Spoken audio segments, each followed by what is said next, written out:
The North Carolina pork industry plays an important role in supporting rural communities across our state. The pork industry contributes more than $10 billion a year to our state's economy and supports more than 44,000 jobs, primarily in small rural communities across eastern North Carolina. Learn more at ncpork.org. The North Carolina Pork Council, the foundational partner for the North Carolina Sports Network.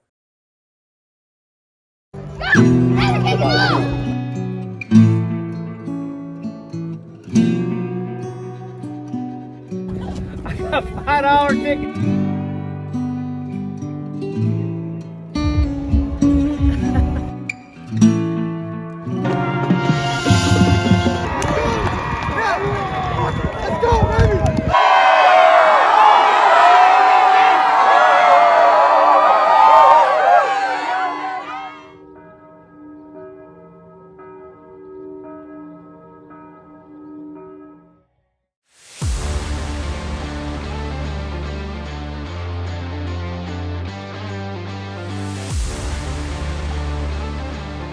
Wild Dogs and Hogs continues now here on the North Carolina Sports Network. Jim Collins, Mike Waddell, now joined by the head coach of the Elon Fighting Phoenix, Tony Trisciani, and coach, family weekend tryst against the number 4 team in FCS football. The CAA has a great reputation as being the toughest FCS league, and you get to engage that right in the middle of Burlington this coming Saturday. Yeah, things worked out great for us last week, Mike. I appreciate you having me on here. Went down to Campbell, got a great road win against a real talented football team and a well-coached team. Mike's done a great job down there just building that program. And, got a great win and sets up a big matchup here with William and Mary. If you've followed our matchups here in recent times, we've had some barn burners with these guys, some really good football games. So it's family weekend here. We're going to have a great crowd. It's going to be an awesome atmosphere. We have a member of the Elon family here on the show, of course, and Coach Jim Collins, and you know Coach Collins pretty well. But I tell you, what kind of a responsibility do you feel leading an Elon program, which really dating back to when I was coming up, the Fighting Christian era back in the NAIA? This was the Nebraska of the NAIA, and in great ground attacks. I mean, just absolute offensive powerhouses and bone-crushing defenses. And now you get a chance as a New Hampshire native to come south to North Carolina and be a part of really one of the great football traditions in the Old North State. Yeah, it's awesome. And that's one of the things I love about this place is the tradition. And there's a lot of people that remember, they remember the late 70s, the early 80s. They remember it. And the banners are still here in the stadium, and so there's, and those guys, they still care about Elon football and they want us to win championships and they're willing to support us as well. So it's a great crowd to run around with. A lot of great tradition there. There's no doubt about that. And Tony, obviously I had the opportunity to be with you for a spring during COVID, and I very much appreciate the guidance that you bring to our, and I can say our because I am a Fighting Phoenix, even though I claim to be a Fighting Christian in my history, which I was. But we're really excited about the things that you do and the way that you run this program.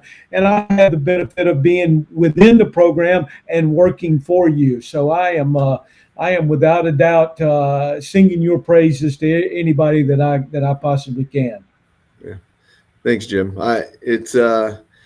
It's college football, as you guys know. Following it today, it's a moving target that we're trying to hit. And there's so many moving parts, and we're still trying to do it as a developmental program here. And try to recruit the right high school guys and keep them for 4.5 years. And so it's becoming harder and harder, but we've really stuck to that. We have very few transfers on our roster. We took 3 transfers this year. We've got like 6 scholarship transfers on our team right now, so probably one of the lower numbers.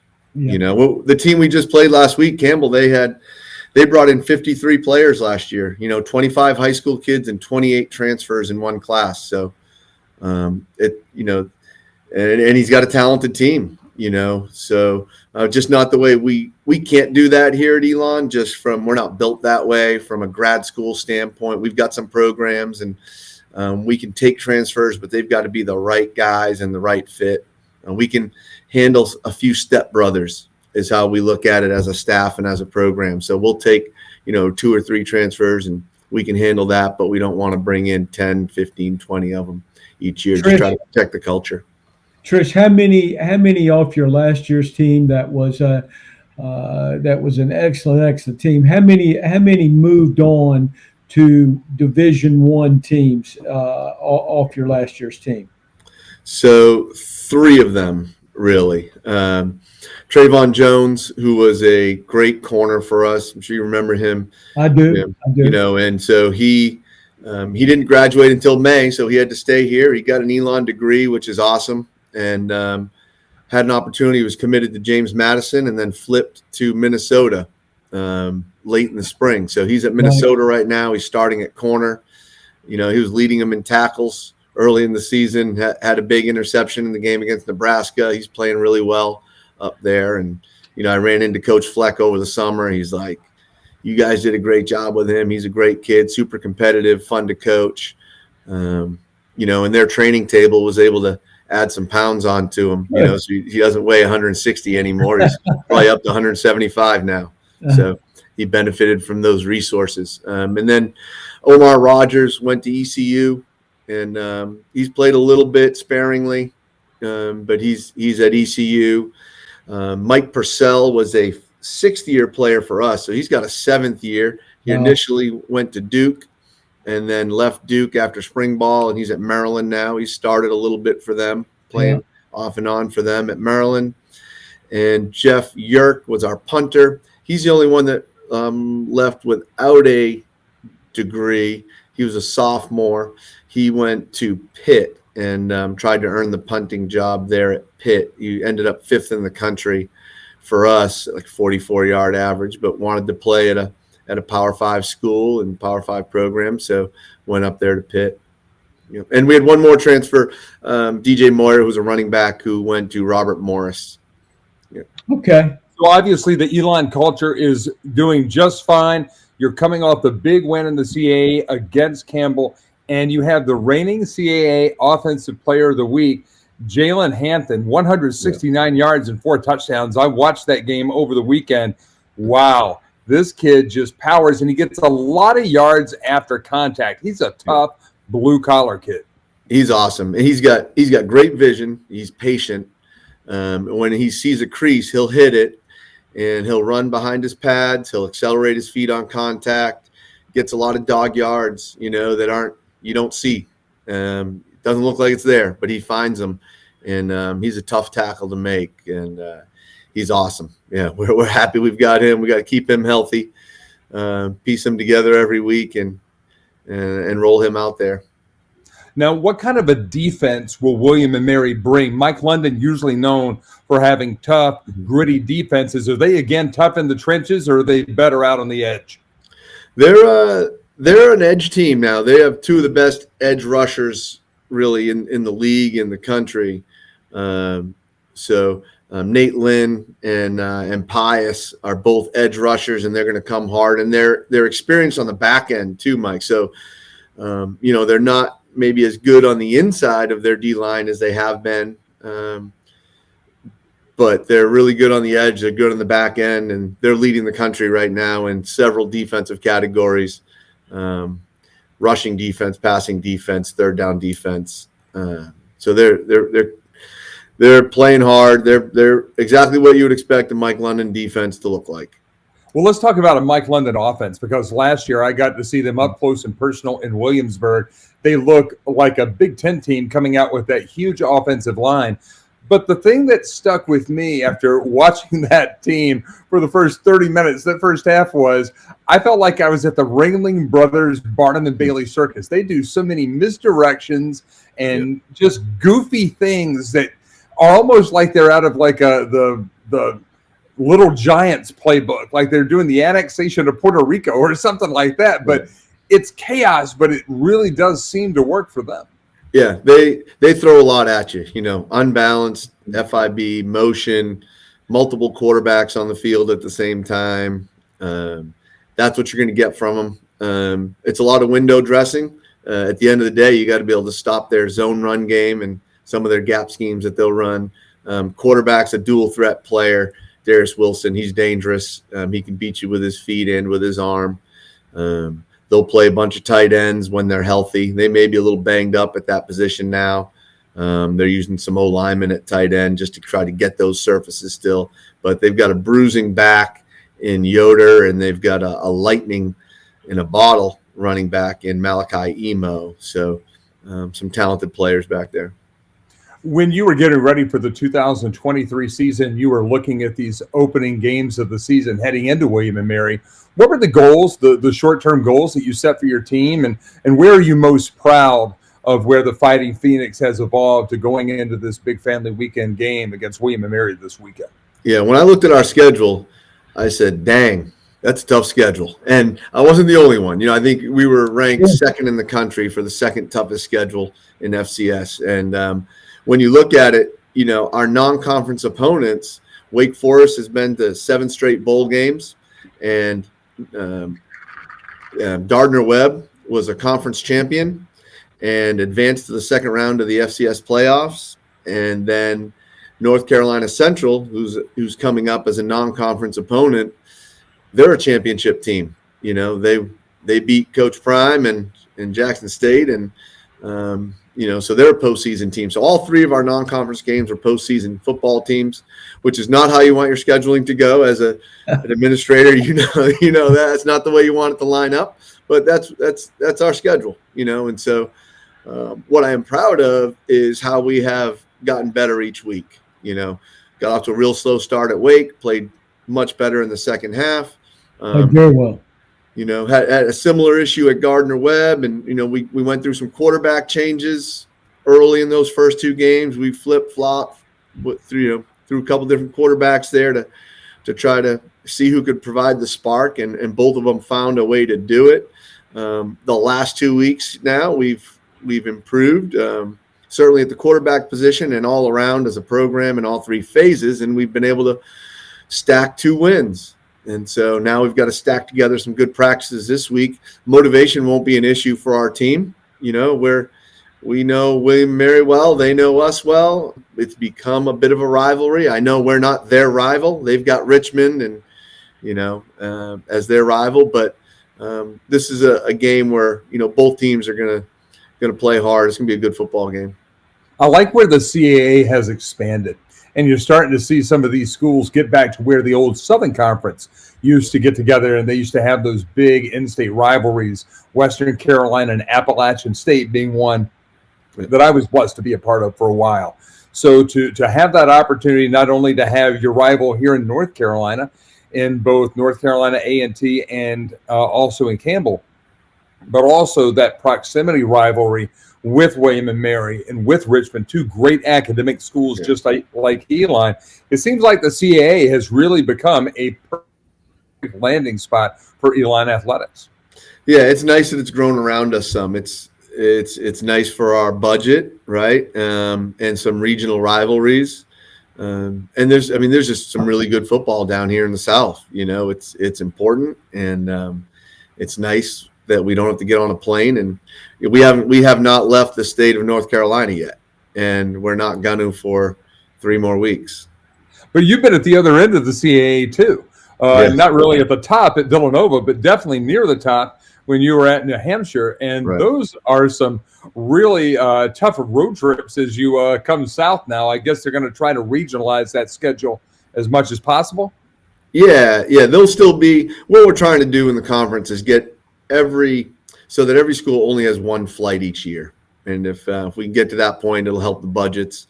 So we'll still play New Hampshire or Maine or Rhode Island here or there, but it won't be every year. And hopefully it won't be in November. No doubt. November up there.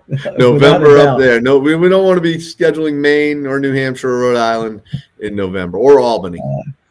Coach Tony Trisciani joining us here from Elon Football. Big home game this weekend in Burlington against the number 4 ranked FCS. William and Mary Tribe. I'm Mike Waddell along with Jim Collins and Coach Trisciani. And Coach, before we let you go, I want to go back to something you talked about in the last two answers, one component of each response. One, you were talking about budget. The other one was about scheduling. And you do play an FBS opponent in Wake Forest, two small privates here in the central part of North Carolina. That game makes sense. And Elon obviously is compensated for that game. What is your opinion of some of your compatriots in the FCS ranks that will sometimes have to go out and play 2 to 3 of those games to make the budget work? Because playing one of those games, I think, is an opportunity to play more than one of those games. It really needs to be an extraordinary circumstance to where some of the benefit is going back to the athletes. What's your thought process on that? Yeah, I love playing one FBS team. Those are fun games for our players. They're exciting games for our fan base. And if we can keep them in the state of North Carolina, then that's great because we're not spending the money from the guarantee on the charter flight. So if you're making around $400,000, which is kind of the low end of things now these days, but you don't have to spend $115,000 on the charter flight, and it's a day trip for us to go to Wake Forest or Duke, then now you're cooking with gas there, and that's what we want. And it's great for our fan base, our players, and there's so much good football around us, FBS football right here. So even if it's App State, we played them a few years back, and that's a great one. And Sean and I, these schools also, Mike, they're so good to us. Like summer camps are so critical in recruiting now. So every weekend, we are at Duke, Wake, App State, UNC, NC State. We'll hit ECU. We'll go to Charlotte. So we're at all these schools all summer, and the hospitality is great. They take care of us. They know we're not stealing recruits from them, but we want to get the guys that are on the fringe of their board and recruit them as hard as we can. So we're so fortunate to have these schools around us and such good football right here. Sport Clips is like no other place you've ever gotten your haircut. Sports everywhere, TVs everywhere, playing sports, and guys, smart stylists who know how to give you the haircut you want and the haircut you need. You don't ever need an appointment. Walk-ins are welcome, and you'll walk out feeling like an MVP, guaranteed. Be sure to ask about the MVP experience, as it's something you just can't put into words. Awesome haircut, hot steam towel, invigorating shampoo, neck and shoulder treatment. It takes a haircut and turns it into an event. Sport Clips, a proud partner of the North Carolina Sports Network. What does it mean when people say America is a land of opportunity? It means the power to discover, To redefine yourself. To improve yourself. to challenge yourself. To realize there's more in you Than you ever knew. that you could do. It means giving people an open field to explore what they do best. With the best tools, The best training. the best technology in the world. We bring out the best in the people who serve. So you can be all you can be. The original Saltworks has been serving the Wilmington area for over 50 years. Owner Bob Hubbard and his staff create a welcome atmosphere to go along with their home-cooked breakfast and lunch that simply cannot be rivaled anywhere in North Carolina. Pancakes, eggs, waffles, hot dogs, crab cakes, and the best grits in the state. The original Saltworks, a proud partner of the North Carolina Sports Network.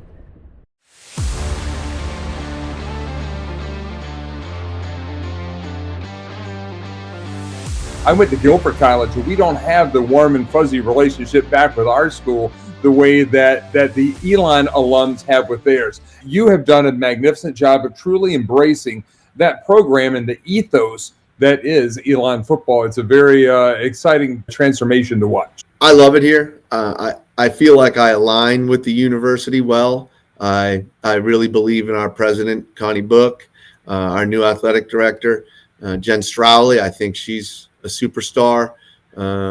Dave Blank, who just retired, was awesome to me. He really was. From when I was back here in 2006 and when I came back in 2017, has always been super supportive of me. So I love this place now. This is home for my wife and I.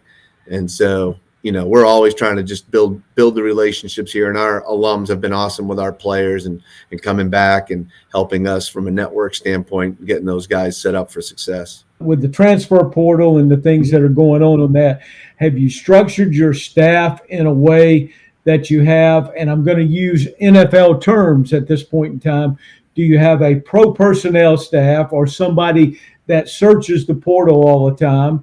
And do you have a college personnel staff, a college scouting staff, to use NFL terms at this point in time?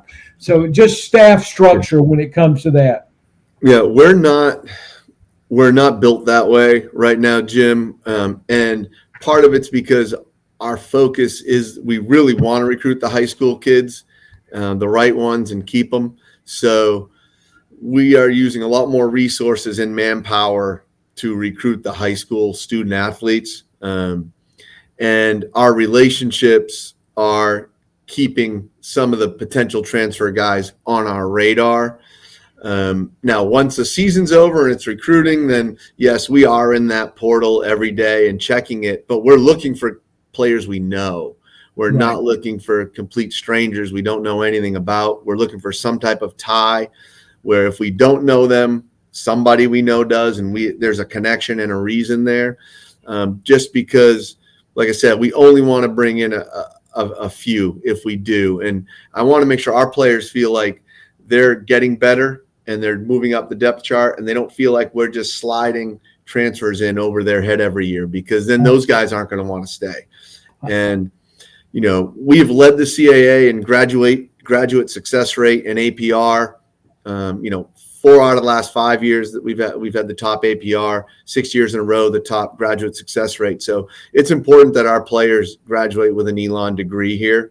And if they're good enough to go on and play at a bigger program with that 5th year because we redshirted them, then good for them. We will help them find the right fit if they're good enough. But we really want our guys to get an Elon degree.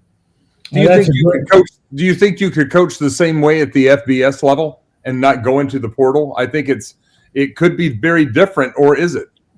No, yeah, I would not be a good fit as a head coach at the FBS level. So, certainly my agent wouldn't think that's a great thing for me to say, perhaps, right? But that's not for me, really. I'm not prepared for it. Haven't had to deal with NIL and so much stuff in the transfer portal. It's not really, who we are and who I am. I like coaching at this level. We are still recruiting players to an institution and a program and a culture and a degree, and we don't have to buy them. So it's not, we're not having the conversations with the NIL collective and, hey, coach, well, they're offering me, this, and okay, we'll come back. No, that's not what we're doing. We're still trying to recruit kids to a program and a university and institution. I've talked to assistant coaches at Appalachian State, East Carolina, and Charlotte in the past calendar week.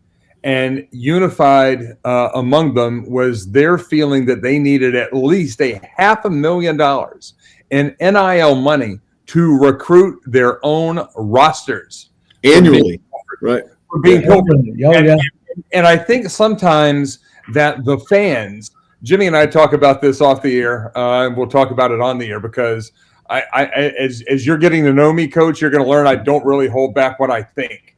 And I think it's insanity what fans and administrators are putting on the coaches in 2023 at places to always be 8, 9, 10 wins. And, if you don't win 8, you could be out on the street. If you're in Sevenville, you're going to be looking for a moving company. That's crazy. And especially when you don't have those resources, $500,000 is a lot of money to any school, but to a school like Elon, I would think that would be a significant portion of your budget.